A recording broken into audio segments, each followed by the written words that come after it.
आज हम समझेंगे रेशनल नंबर, फ्रैक्शन और इरेशनल नंबर।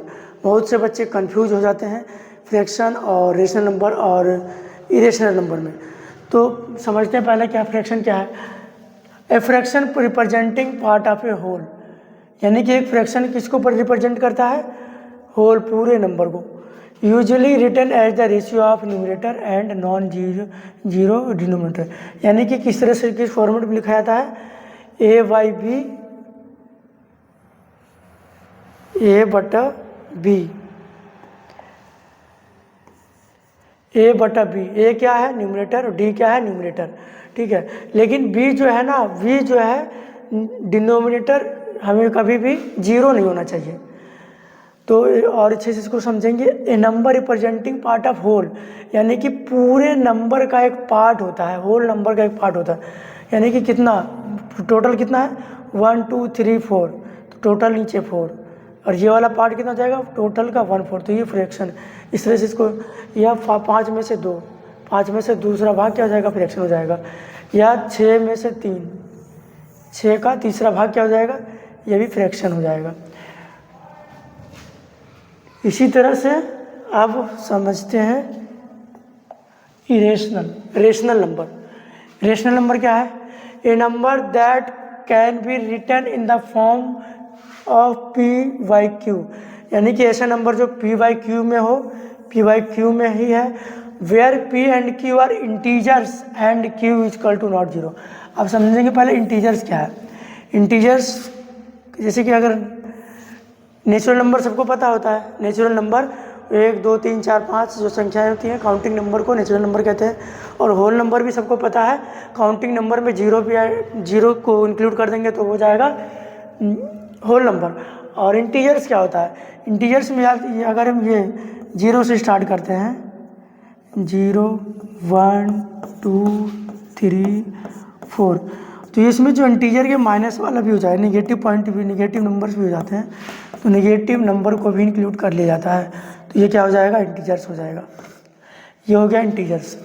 तो यानी कि रेशनल नंबर में क्या होना चाहिए? पहली condition P by Q form में होना चाहिए, और दूसरी कंडीशन इंटीजर्स नंबर होने चाहिए, यानी कि -0 या नेचुरल नंबर, इनमें से कोई भी नंबर हो सकता है। तो देखते हैं 3/5 क्या है? इंटीजर है, 3 भी इंटीजर है, 5 भी इंटीजर है, और पी बाई क्यू में भी लिखा हुआ है। और इसी तरह से -3 इंटीजर है, 7 भी इंटीजर है, 3/7, 5/9 ये भी इंटीजर है। और 0 के नीचे क्या हम 1 लिख सकते हैं ना? 0 के नीचे हम 1 लिख सकते हैं, जैसे 0/1, तो ये भी क्या हो जाएगा? रेशनल नंबर हो जाएगा, ठीक है।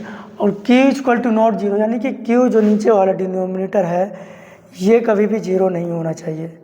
0 अगर ये हो गया तो रेशनल नंबर नहीं होगा, ठीक है। तो उम्मीद है कि रेशनल नंबर समझ में आ गया होगा। अब समझते हैं इरेशनल नंबर। इरेशनल नंबर यानी कि any real number that can not be expressed as the ratio of 2 integer A by Q, यानी कि ऐसी वास्तविक संख्या है जो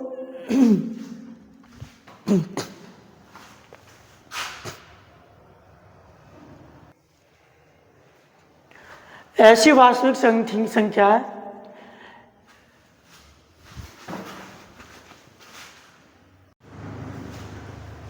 अब समझते हैं irrational number. Any real number that can not be express as the ratio of 2 integers, यानी कि 2 इंटीजर्स का रेशियो ए बाई बी के रूप में लिखा, where B equal to not zero, यानी कि क्या लिखा हुआ? कैन नॉट बी एक्सप्रेस, यानी कि ए बाई बी में हम नहीं लिख सकते हैं, ए बाई बी के फॉर्मेट में हम नहीं लिख सकते हैं। क्या? ए बटा बी के फॉर्मेट में नहीं लिख सकते हैं। जैसे 5/1 इस तरह से नहीं लिख सकते हैं। 5 क्या है? 5/1 क्या है? रेशनल नंबर, रेशनल नंबर नहीं होगा। तो रेशनल नंबर क्या हो जाएगा? इसको हम इस फॉर्मेट में नहीं लिख सकते हैं बाई बी। जैसे पाई है, पाई की वैल्यू क्या होती है? 3.14 ये वैल्यू होती है। तो पाई की वैल्यू ये होता है, तो ये क्या होगा? Rational number. अगर पाई का वैल्यू 22/7 है तो ये रेशनल नंबर में आ जाएगा, ये इरेशनल नंबर नहीं होगा। रेशनल नंबर होगा कि नहीं होगा?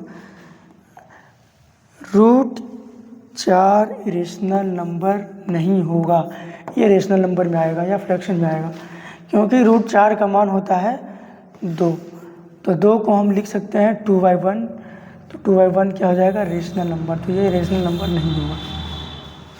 फ्रैक्शन का मतलब होता है भाग, यानी कि जैसे कि हमारे पास एक पिज़्ज़ा है, तो उस पिज़्ज़े का 4 भाग में डिवाइड करेंगे तो उसको हम क्या लिख सकते हैं?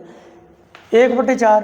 इस तरह से अगर ये सर्किल भी लेते हैं, एक सर्किल पिज़्ज़ा है, तो इसको 4 भाग में डिवाइड करेंगे तो ये एक भाग हो गया, यानी कि 1/4 भाग। 1/4 भाग क्या होगा? ये वाला होगा, तो ये हो गया फ्रैक्शन। ठीक है।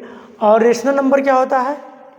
रेशनल नंबर एक संख्या होता है, यानी कि जैसे कि 3/5, जैसे कि हम अगर लेते हैं 10/3, तो इसका डिवाइड करेंगे तो ये आएगा 3 पॉइंट कुछ इस तरह से आएगा, तो ये आ जाएगा रेशनल नंबर।